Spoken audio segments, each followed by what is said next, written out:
میں نے کہا کہ میں تھوڑا آ کے تفصیل کے اندر بتا دوں لوگوں کو کہ کیا ہو رہا ہے۔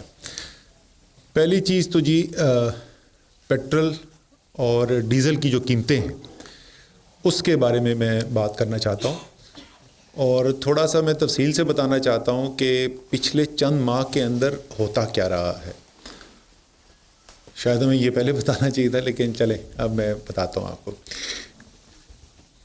مسلم لیگ نون کی حکومت کا جو آخری مہینہ تھا جی، مئی کا مہینہ، تو اس مہینے کے اندر، مئی کے مہینے کے اندر جو ڈیزل کے اوپر سیلز ٹیکس تھا وہ تھا جناب 27.5%، اور پیٹرول کے اوپر سیلز ٹیکس جو تھا وہ تھا 15%۔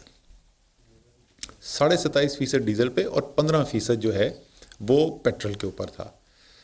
اس کے بعد جب ہماری حکومت آئی تو اگست کے آخر میں تو قیمتیں کم ہوئیں، تقریباً 6، 6.25، 6.5 روپے ڈیزل کی قیمت کم ہوئی، 2-2.5 روپے جو ہے پیٹرول کی قیمت کم ہوئی۔ جب یہ ستمبر کی جو قیمتیں تھیں اگست کے آخر میں، پھر ستمبر کے آخری دن جب اکتوبر کی ریکمنڈیشنز آئیں تو عالمی منڈی میں قیمتوں میں اضافہ ہو چکا تھا، اور اس میں روپے کی قدر کے اندر بھی کمی آئی تھی، تو اس لیے جو اوگرا کی کیلکولیشن کے مطابق ہمارے پاس آیا تو اس میں اضافہ ہونا تھا۔ اسی وقت قیمتیں بڑھی تھیں، ہم نے بڑا سوچا، ہم نے کہا کہ جی ہو سکتا ہے یہ ٹیمپری فنومینا ہو تو اس کو فوری طور پر آگے پاس آن نہیں کرنا چاہیے، تو ہم نے اس ماہ کے اندر کوئی قیمت میں اضافہ نہیں کیا، اور اس کے لیے ظاہر ہے اگر ہمیں عالمی منڈی میں قیمت بڑھ گئی تھی، ہم نے صارف کی قیمت نہیں بڑھائی تو ہمیں ٹیکس ریٹ کے اندر کمی کرنی پڑی۔ پھر اگلا مہینہ آ گیا جی، اگلے ماہ کے اندر مزید اضافہ ہو گیا تھا۔ اب وہ اضافہ بھی بہت بڑا تھا، آپ کو پتہ ہے کہ اکتوبر کے اندر جو ہے وہ تقریباً $84 $85 کے قریب پہنچ گئی تھی قیمت۔ تو ہم نے کہا کہ جی یہ بہت زیادہ اضافہ ہوگا، تو ہم نے آدھی جتنی قیمت بڑھنی چاہیے تھی وہ آدھی صرف بڑھائی، اور پھر ہمیں سیلز ٹیکس کے اندر اور جو پیٹرولیم ڈیولپمنٹ لیوی جو ہے اس کے اندر کمی کرنی پڑی۔ تو نومبر کے مہینے کے اندر اگر میں موازنہ کروں تو جو 27.5% مئی کے مہینے میں ڈیزل کے اوپر سیلز ٹیکس تھا تو وہ نومبر کے مہینے میں 12% رہ گیا تھا، یعنی آدھے سے بھی کم۔ اور جو 15% مئی میں پیٹرول کے اوپر جی ایس ٹی تھا وہ ہم نے کم کر کے 4.5% کر دیا تھا، یعنی تقریباً 1/4 کر دیا تھا۔ اس کے علاوہ جو دوسرا ٹیکس ہوتا ہے جو پیٹرولیم لیوی کے نام سے ہوتا ہے، وہ ڈیزل پہ 10 روپے سے کم کر کے ہم نے 6.51 اور ڈیزل پہ 8، بالکل ٹھیک کہہ رہے ہیں آپ، ڈیزل پہ 8 سے کم کر کے 6.51، اور پیٹرول پہ 10 روپے سے کم کر کے 6.15 کر دیا۔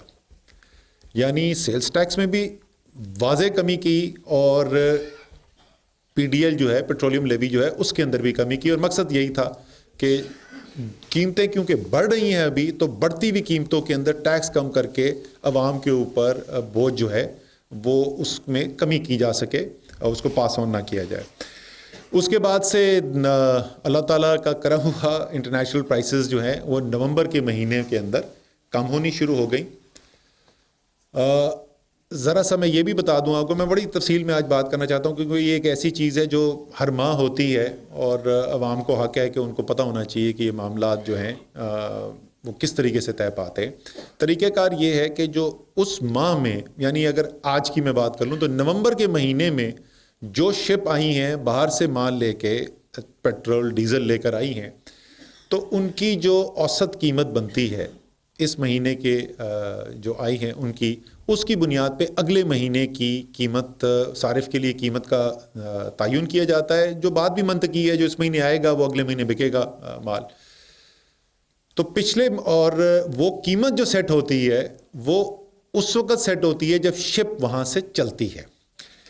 4 شپس آئیں جی پیٹرول کی نومبر کے مہینے میں، جن میں سے 2 شپس جو ہیں یہ وہ تھیں جن کی قیمت کا تعین جو ہے وہ اکتوبر کے مڈل میں کیا گیا، اکتوبر کے وسط میں کیا گیا، اور یعنی کہ یہ وہ جس وقت پیک پہ تھیں پرائسز، $84 کے قریب اس وقت تیل کی پرائس چل رہی تھی، پیٹرول کی پرائس۔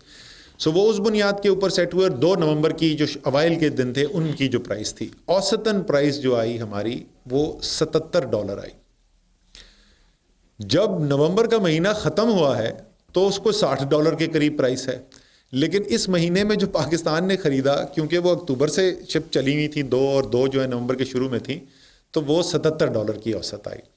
تو پوری جو کمی، یہ $60 تک کی کمی جو ہے، یہ اگر اب قیمتیں یہاں سے یہاں نہ بدلیں تو یہ دسمبر کے مہینے میں اس کا بڑا امپیکٹ آئے گا. ابھی جو ہے وہ ہمارا ایک نسبتاً کم امپیکٹ آیا ہے، اور یہی صورتحال تک اس کی ڈیزل کی ہے. تقریباً ڈیزل میں بھی 3 شپس آئیں، 2 اکتوبر کی تھیں، 1 نومبر کی تھی، اور اسی طریقے سے جو مجموعی طور پہ جو کمی ہوئی ہے وہ اس جو خرید پہلے ہو چکی ہے اس کے اندر نہیں نظر آتی.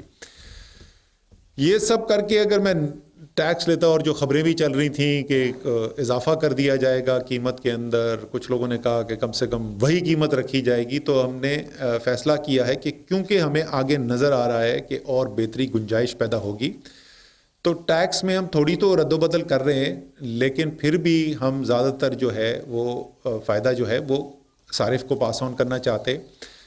تو $2 پیٹرول کی قیمت میں کمی، $2 ڈیزل کی قیمت میں کمی، $3 کیروسین کی قیمت میں کمی، اور $5 LDO کی قیمت میں ہم کمی کر رہے ہیں. اس کمی کو کرنے کے بعد جو پیٹرولیم ڈیولپمنٹ لیوی جو ہے وہ تقریباً اب وہ جو اس کی اوریجنل سطح تھی 10 اور $8 کی، تقریباً اسی پر آ گیا ہے. اور سیلز ٹیکس ابھی بھی اس تبدیلی کے بعد 8% ہوگا صرف پیٹرول کے اوپر، اور 13% ہوگا، یعنی صرف 1% کا اضافہ ہے ڈیزل کے اندر. تو ابھی بھی جو مئی میں ٹیکس ریٹ تھے اس سے بہت کم اس وقت ریٹس پر ڈیزل آدھے سے بھی کم ہے، اور پیٹرول جو ہے وہ تقریباً آدھا ہے سیلز ٹیکس ریٹس جو ہیں، اور PDL جو ہے وہ برابر ہو گیا ہے. سو یہ میں نے کہا کہ ذرا میں تفصیل سے بتا دوں، اور ابھی تک ہم کہاں پہنچے ہیں اور آگے کیا ہونا ہے. اور ظاہر ہے یہ وہی کوشش ہم جو کرتے رہتے ہیں. آپ نے تمام ہمارے جتنے بھی فیصلے ہیں اس کے اندر آپ نے یہ دیکھا ہوگا کہ چاہے وہ سپلیمنٹری فنانس بل تھا، گیس کی قیمت تھی، بجلی کی قیمت تھی، ہم ہر جگہ ہماری کوشش یہ ہوتی ہے کہ عوام کے اوپر کم سے کم بوجھ ڈالا جائے. اور ریونیو تو لینا ہے. ملک جو ہے وہ بہت بڑے تاریخی خسارے سے گزر رہا ہے، تو وہ خسارہ تو پورا ہونا ہے، تو وہ لینا ہے، لیکن ان سے لیا جائے کہ جو صاحب ثروت ہیں اور جن کے پاس یہ گنجائش موجود ہے. یہ تو تھا جی اس کے معاملات پیٹرول اور ڈیزل کی پرائسز کا میں نے آپ کو جو بتا دیا. دوسرا جس چیز کے اوپر میں بات کرنا چاہتا تھا وہ روپے کی قدر ہے. ایکسچینج ریٹ کے اوپر آج موومنٹ ہوئی مارکیٹ کے اندر، انٹر بینک مارکیٹ کے اندر، اور جو روپیہ تقریباً $134 کا انٹر بینک مارکیٹ میں چل رہا تھا، وہ ابھی جمعے کے بعد میں نے جب چیک کیا تھا تو وہ $139 کی سطح پہ تھا. بیچ میں شاید اس سے تھوڑا اوپر بھی گیا تھا، لیکن وہ واپس سیٹل ہو کے کوئی $139 کی سطح کے اوپر آ گیا. اس کے اوپر بھی میں ذرا تفصیل سے بات کرنا چاہتا ہوں کہ یہ ایکسچینج ریٹ کے اندر ہو کیا رہا ہے، کیوں روپے کی قدر، کون کرتا ہے روپے کی قدر میں کمی، کیوں ہو رہی ہے وہ کمی، اور اس سے عوام پہ اور معیشت کے اوپر اثر کیا پڑتا ہے. سب سے پہلے تو کون یہ کرتا ہے جی؟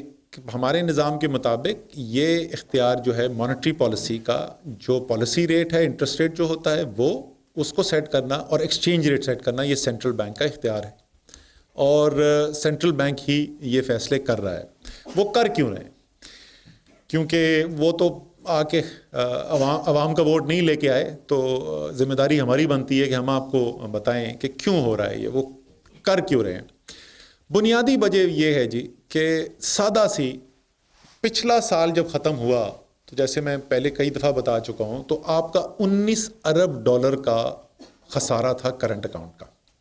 یعنی ملک کے اندر ہر شکل کے اندر قرضوں کے علاوہ، قرضے لینے کے علاوہ، ہر صورت میں جس طریقے سے پیسہ آتا ہے، یعنی ریمیٹنسز آتی ہیں بیرون ملک پاکستانیوں کی، فورن ڈائریکٹ انویسٹمنٹ آتی ہیں، ایکسپورٹس آتی ہیں، یہ تمام آمدنی اور جو اخراجات ہیں، یعنی جو ہم نے درآمدات کے پیسے دینے ہیں اور پرانے ہم نے قرضے واپس کرنے ہیں، پرانے قرضوں پہ سود دینا ہے.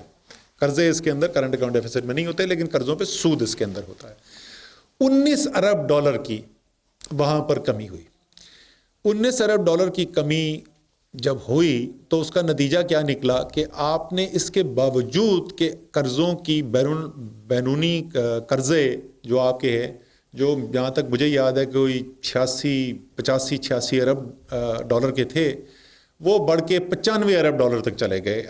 آپ نے 8 سے 10 بلین ڈالر کے درمیان، ایگزیکٹ مجھے نمبر نہیں ہے لیکن 8 اور 10 کے درمیان ارب ڈالر کے درمیان اضافہ ہوا آپ کے بیرونی قرضوں میں.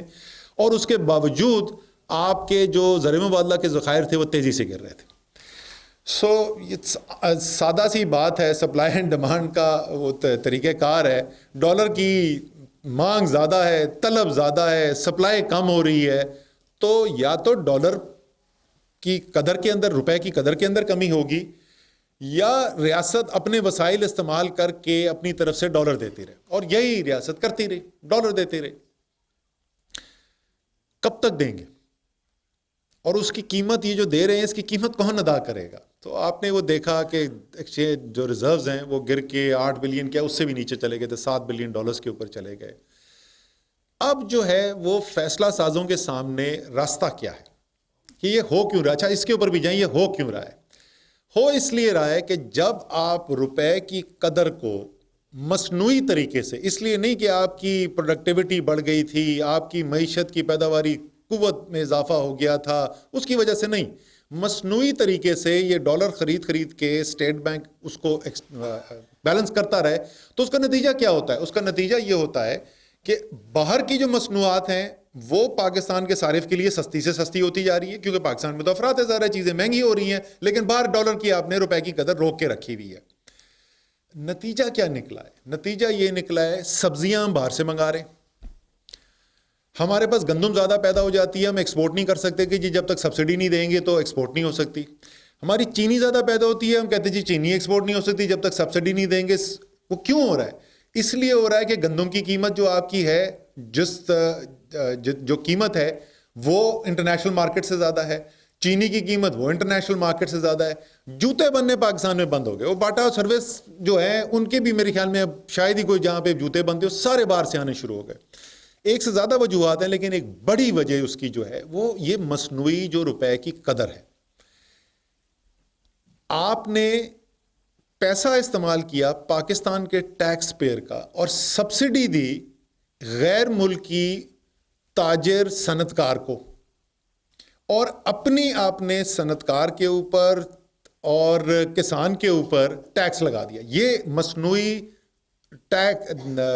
اپنی روپے کی قدر زیادہ رکھنے کا نتیجہ یہ ہوتا ہے. اس کا بالکل وہی اثر ہے کہ جیسے میں نے کہا کہ اپنے آپ صنعت کے اوپر، اپنی زراعت کے اوپر ٹیکس لگا دیں اور باہر غیر ملکیوں کو آپ سبسڈی دینا شروع کر دیں.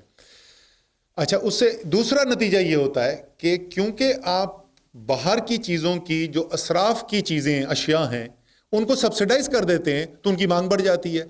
تو آپ اسراف کو جو ہے وہ سبسڈائز کر رہے ہیں بجائے کہ سرمایہ کاری جو ہے وہ انکریج ہو. اسراف جو ہے اس کے اندر اس کو اٹریکٹیو کر رہے ہیں اور سبسڈی دے کے کر رہے ہیں. اور وہ سبسڈی ہے کس شکل میں؟ وہ فارن ایکسچینج جو ریزروز ادھر سے قرضے لیتے جا رہے ہیں اور وہی قرضے پھر آپ استعمال کر رہے ہیں روپے کی قدر مینٹین کرنے کے لیے. اور یہ ابھی تک بھی ایک حد تک ہو رہا ہے. حل کیا ہے اس کا اور نتیجہ کیا نکلے گا؟ یہ حل یہ ہے کہ آپ نے جب تک بنیادیں مضبوط نہیں کی، جب تک آپ کا کسان غیر ملکی کسان کے ساتھ مقابلہ نہیں کر سکتا، جب تک آپ کی صنعت غیر ملکی صنعت کے ساتھ مقابلہ نہیں کر سکتی، تو یہ جو ڈالر کی جو طلب ہے اور اس کی جو سپلائی ہے اس کے اندر یہ گیپ رہے گا اور یہ پریشر آپ کے پر پڑتا رہے گا اور اس کی قیمت آپ ایک یا دوسری شکل میں ادا کرتے رہیں گے. اسی لیے کل جو وزیر اعظم نے بھی تقریر کی تھی تو انہوں نے جو خاص طور پہ کہا تھا کہ ہم نے کیا مشن بنانا ہے، ہم نے باہر سے جو بیرونی ملک پاکستانی ہیں ان سے جو ریمیٹنس لے کے آنی ہے اس کے اندر جتنی آسانی پیدا کر سکتے ہیں وہ ہم نے کرنی ہے. ہم نے اپنی ایکسپورٹس کو مضبوط کرنا ہے، زراعت کی بھی صنعت کی بھی ہم نے اس کو کرنا ہے. اور یہ کیوں کرنا ہے؟ کیونکہ ہم روزگار پیدا کرنا چاہتے ہیں اس ملک کے اندر. ہم یہ صرف ڈالر ایکسپورٹ کمانے کے لیے نہیں، ایکسپورٹ کمانا کیوں چاہتے ہیں؟ پچھلے 4 سال میں ہوا کیا ہے؟ ایکسپورٹ کی انڈسٹری بند ہوئی ہے. فیصل آباد میں 5 لاکھ مزدور جو ہے وہ بے روزگار ہو گیا. فیکٹریاں لوہے کے دام بکی ہیں. آپ نے اپنی جو روزگار ہے اس کو آپ سمجھ لیں، اس کو ہم نے ایکسپورٹ کر دیا، اس کو ہم نے باہر والے ملکوں کو دے دیا. ان لوگوں کے لوگ جو ہیں مزدور، ان کو نوکریاں مل رہی ہیں اور وہ نوکریوں سے اپنی اشیاء جو پیدا کر رہے ہیں وہ پاکستان کا کنزیومر جو ہے وہ یہاں استعمال کر رہا ہے، اور آپ کی جو انڈسٹری بند ہوتی جا رہی ہے. اور اسی لیے ایک عجیب و غریب صورتحال یہ پیدا ہوئی کہ دنیا میں کوئی ایسا دیکھنے میں کم آتا ہے کہ پاکستان جو ایک جیسا ایک غیر ترقی یافتہ ملک جو ہے، اس کے اندر مینوفیکچرنگ کی شرح جو ہے وہ معیشت کے اندر گرنی شروع ہو گئی. یہ انہونی چیز ہے، پہلے ہی اتنی کم سدا تھی اور ہم گرنی شروع ہو گئی. ان سب بنیادی چیزوں کو حل کرنے کے لیے کل ہم نے آپ کو بتایا بھی کہ کس طریقے سے پالیسیز آگے بن گئی ہیں، ایکسپورٹس کو کس طریقے سے کھڑا کرنا ہے، ٹریڈ پالیسی، تجارتی پالیسی کے اندر کیا تبدیلیاں لے کے آنی ہے، ٹیکس پالیسی کے نظام کے اندر کیا تبدیلی لے کر آنی ہے، کس طریقے سے ہم نے پروڈکٹیوٹی کو بڑھانے کے لیے اپنے ریسورسز جو ہیں وہ ایلوکیٹ کرنے ہیں، ہم نے ان شعبوں کے اندر انویسٹمنٹ کرنی ہے، تعلیم ہے، ہنر ہے، وہ تمام فیسلٹیز ہیں جس سے پروڈکٹیوٹی کے اوپر مثبت اثر پڑتا ہے، تاکہ مستقل بنیاد پہ. ورنہ دوسرا سلوشن جو ہے وہ سلوشن تو ہمارے پاس موجود ہے. وہ سلوشن یہ ہے کہ یہ پرانے والا طریقہ کار استعمال کرتے رہو، ملک جو ہے اس سے ساری دنیا ایک ایک کر کے آگے نکلتی جائے. میرے خیال میں افغانستان کے علاوہ کوئی 2-4 ہی ملک بچے ہوں گے دنیا میں. بنگلہ دیش ہم سے کہاں آگے چلا گیا؟ وہ سمجھنے والی بات ہے وہ کیوں چلا گیا، وہ انہی غلط پالیسیوں کی وجہ سے چلا گیا. اور نتیجتاً ہم کہاں ہوتے ہیں؟ ہر 4 اور 5 سال کے بعد ہم بیٹھے ہوتے ہیں IMF کے پاس. 19 ہم پچھلے 70 سال کے اندر کر چکے ہیں پروگرام، پچھلے 30 سال کے اندر 12 پروگرام کر سکتے ہیں. دوبارہ ہم یہ کام کرتے ہیں، لیکن ہم یہ نہیں کرنا چاہتے. ہم یہ چاہتے ہیں کہ یہ جو ایک مشکل صورتحال ہے جس کے علاج کا اثر یہ ہے، اس میں کوئی شک نہیں کہ جو فوری طور پر اثر ہوتا ہے، جو جس طریقے سے روپے کی قدر میں کمی آ رہی ہے، اس کا منفی اثر ہوتا ہے. اشیاء مہنگی ہوتی ہیں، یہ کوئی اچھی چیز نہیں ہے، لیکن اس کے دوررس نتائج جو ہیں، اگر باقی ساری پالیسیاں بھی ساتھ ہوں، اگر آپ صرف یہی کریں گے تو پھر نہیں ہوگا. اگر باقی ساری پالیسیاں جن کا میں نے ذکر کیا، اگر وہ بھی جو ہم کر رہے ہیں اس وقت، تمام پالیسیز الائن کر رہے ہیں. اور میں خسرو بختیار سے اس کے بعد ریکویسٹ کروں گا کہ وہ تھوڑا آپ کو اس کو تفصیل میں بھی لے کر جائیں. وہ تمام پالیسیاں ایک صحیح ایکسچینج ریٹ کو مینیج کرنے کے طریقہ کار کے ساتھ جب ہم جوڑتے ہیں، جب ہم ان کی ان پٹ کاسٹ کم کرتے ہیں، جس طریقے سے ہم نے کی، گیس سستی کی، بجلی سستی کی، ریفنڈز. حماد اظہر صاحب کے اوپر بھی پریشر ہے، انہوں نے پچھلے مہینے 8.5 ارب کے نکالے ہیں، لیکن اس کو ایکسیلریٹ کرنا ہے. حماد، آپ نے اس کو پرائرٹائز کرنا ہے. ہم فنڈنگ بھی ارینج کر رہے ہیں، وہ بے معجل والا جو ہے وہ انشاءاللہ تعالی جلد ہو جائے گا. ہمارے پاس ایڈیشنل فنڈنگ بھی آ جائے گی، اور ہم نے جو ہے یہ ریفنڈز کو ایکسیلریٹ کرنا ہے. یہ ان کو کرنا ہے، زراعت کو ہم نے مضبوط کرنا ہے. اور اس طریقے سے یہ جو وقتی طور پہ منفی اثر ہے، اس کے فوائد آپ کو جو ہیں وہ نظر آنے شروع ہو جائیں گے. بالکل شروع کے آخر میں صرف کہوں گا کہ جو ابھی تک کام ہوا ہے اس کے اندر بھی آپ کو مثبت آثار نظر آنے شروع ہو گئے. ناکافی ہیں، میں نے کل بھی کہا تھا، وہ تالیاں بجنی شروع ہو گئی تھی اس بات کے اوپر کہ میرا 2 ارب ڈالر کا ماہانہ کرنٹ اکاؤنٹ کا خسارہ تھا، اور وہ کم ہو کے 1 ارب ڈالر سے تھوڑا سا زیادہ ہے، تقریباً آدھا ہو گیا ہے. تو اس پہ تالیاں بجنی شروع ہو گئی تھی. میں نے کہا ابھی تالیاں نہ بجاؤ، ابھی اور بہت کام کرنے کی ضرورت ہے. لیکن کم سے کم سمت نظر آنی شروع ہو گئی ہے. ایکسپورٹس میں اضافہ ہوا ہے، ریمیٹنسز جو آ رہی ہیں ان میں اضافہ ہوا ہے، ہماری امپورٹس جو ہیں اس کے اندر کمی ہوئی ہے. انویسٹمنٹ کے آپ دیکھ رہے ہیں، ایکسون موبل آ کے وہ آفس کھل گیا یہاں پہ. پاک سزوکی $450 ملین انویسٹمنٹ کی بات کری ہے. آج لانچ سرمنی ہے JW فوٹون کی، وہ $150 سے $200 ملین کی انویسٹمنٹ کی بات کر رہے ہیں. کل اخبار کے اندر آپ نے پڑھا ہوگا کوکا کولا اور پیپسی جو ہیں وہ بڑی انویسٹمنٹس کی تقریباً $1 بلین کی انویسٹمنٹ اگلے 3-4 سال میں بات کریں. سو یہ انویسٹمنٹ اسی طریقے سے ملیشیا میں، چائنا میں، UAE میں، سعودی عربیہ میں جا کے گئے. ان کے بھی جو سرمایہ کاری کے منصوبے ہیں، آپ کو بات چیت چل رہی ہے، ایڈوانس سٹیجز کے اوپر ہے. آپ